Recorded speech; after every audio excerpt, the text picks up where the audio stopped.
நாங்க முதல்ல இருந்து நாங்க யூகிச்சோம். பத்திரிகையில அரசல் புரசலாம் நீங்க செய்தி போட்டீங்க அந்த 4 நாளா. அந்த நாங்க என்ன யூகிச்சோமோ இன்னைக்கு இடியினுடைய அதிகாரப்பூர்வமான அறிவிப்புல இருக்கு. அதனால நாங்க பயந்தது உண்மைதான். 1000 கோடி ரூபாய்க்கு மேல இதை கிட்பேக் கமிஷன் நடத்திருக்கு.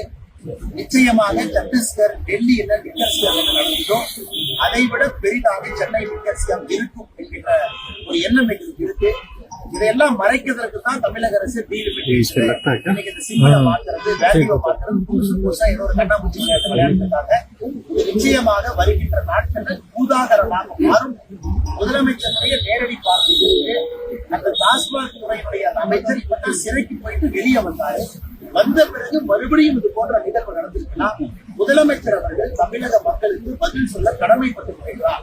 தமிழ்நாட்டில் டாஸ்மாக் 1000 கோடி ரூபாய்க்கு மேல கிட்பேக், இது கமிஷன் ஊழல் என்று சொல்வதை விட இதுல கிட்பேக் நடக்குது. டாஸ்மார்க்க முறையா பயன்படுத்தாம, லிக்கர் கம்பெனியை முறையா பயன்படுத்தாம, பேக்கான சீல் வச்சு பிளாக் மார்க்கெட்ல தனியா கலால் சுத்த வரிக்கு உட்படாம வெளியே கொண்டு வந்து இவ்வளவு பெரிய மோசடியாளர்கள் இருக்கிறாங்க.